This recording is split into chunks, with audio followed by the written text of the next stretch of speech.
حضرت خلیل اللہ کے گھر کی تعمیر کرنے کے بعد ہاتھ پھیلا لیتے، ربنا وابعث فیہم رسولا، اللہ تیرے گھر کی تعمیر کی، دعا مانگتا اب اس رسول کو بھیج بھی دے۔ انتظار کر کر کے آنکھیں بوڑھی ہو گئی ہیں، کب وہ آئے گا؟ حضرت عیسیٰ نے کہا مبشرا برسول یاتی من بعد اسمہ احمد، لوگوں میں نام بھی بتا دیتا ہوں، میرے بعد اب وہی آئے گا، سن لو، اس کا نام احمد ہوگا۔ اس کا نام کیا ہوگا؟ احمد صلی اللہ علیہ وسلم، صلی اللہ، اس کا نام احمد ہوگا۔ یہ اپنے حواریوں کو بتا رہے ہیں، 12 حواری بیٹھے ہیں جن کے خاص لوگ ہیں۔ ایک حواری نے کہا حضرت جس کے آپ بھی قصیدے پڑھ رہے ہیں کیا وہ آپ سے بھی افضل ہوگا؟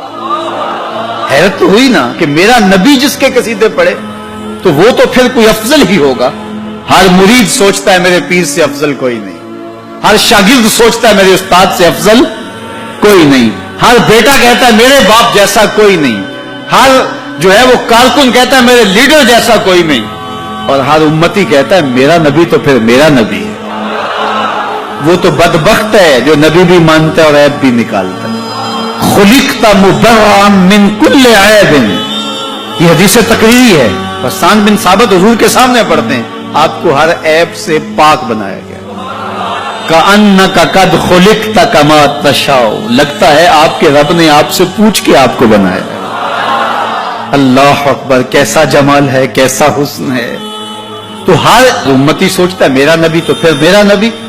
تو حضرت عیسیٰ کے حواری نے کہا حضرت جس کے قصیدے آپ بھی پڑھ رہے ہیں کیا وہ آپ سے بھی افضل ہوگا؟ تو سنو حضرت عیسیٰ نے کیا جواب دیا، آپ کو ٹھنڈ پڑ جائے گی، یہ ایک جملہ آپ کی ساری تھکن اتار دے گا۔ سنو سنو حضرت عیسیٰ نے کیا کہا، حضرت جس کے قصیدے آپ بھی پڑھتے ہیں کیا وہ آپ سے بھی افضل ہوگا؟ تو حضرت عیسیٰ بولے افضل ہونے کی بات کرتے ہو، وہ تو اتنی عظمتوں کا حامل ہے، اگر اس کے نالین کے تسمے کھولنے کی سعادت ابن مریم کو مل جائے تو یہ بھی مقدر کی بات ہے، یہ بھی بخت کی بات ہے کہ ان کے نالین کے تسمے کھولنے کی سعادت نصیب ہو جائے۔ وہ اتنا عظیم نبی ہے، مجھے بتاؤ اس نبی کا ذکر نہ کروں، گلی گلی چراغا نہ کروں، گلی گلی ان کے تذکروں کی خوشبو نہ بکھیروں، گلی گلی ان کے نعرے نہ لگاؤں، ان کے نام کی مالا نہ جپوں، ان کے تذکروں کی خوشبو سے مست نہ ہو جاؤں۔ کائنات کے اندر جتنا چراغاں ہے آمنہ کے لال کے قدموں کا صدقہ ہے، ساری روشنیاں ان کے قدموں کے صدقے، اگر وہ نہ آتے تو آج اندھیرا ہی